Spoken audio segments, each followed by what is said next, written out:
La protection internationale de ces réfugiés et demandeurs d'asile commence par une protection juridique et administrative et se manifeste par la délivrance des documents de leur état d'accueil qu'est le Burkina Faso. La protection internationale escomptée au profit des réfugiés et demandeurs d'asile. Au nombre de ces citoyens, il y a cette catégorie importante constituée d'acteurs économiques du secteur privé.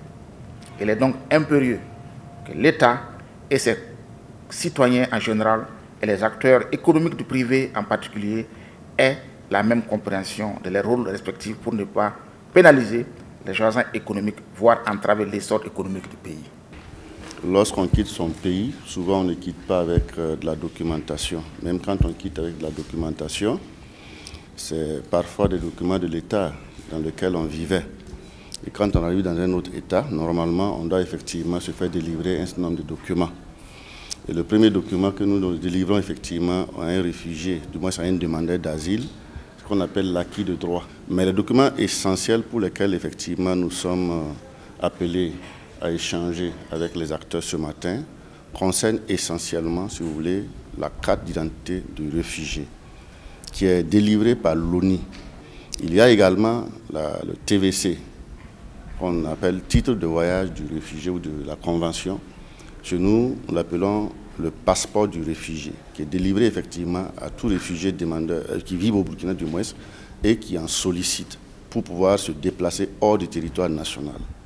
Voici les deux documents principaux qui peuvent être utilisés effectivement auprès des établissements financiers, auprès des banques et de toute autre structure, et même pour se faire recruter. Il nous revient de la part des réfugiés que ces documents-là ne sont pas forcément connus par beaucoup d'acteurs du secteur privé, notamment dans les banques, notamment dans les sociétés de microfinance où ils ont souvent des difficultés en fait à bénéficier de ces services-là, des services de ces sociétés parce que ces personnes ou en tout cas ces structures-là ne reconnaissent pas les documents qu'ils déposent en appui en fait à leur demande de prestation de services. CNIB, tout le monde connaît la CNIB.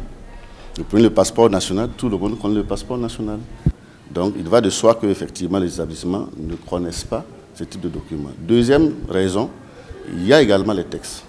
Quand vous prenez les téléphonies mobiles, un décret a été adopté en 2018 qui les oblige à ne reconnaître que certains documents. Et donc, la CIR, c'est-à-dire la carte d'identité du réfugié, ne fait pas partie de ces documents.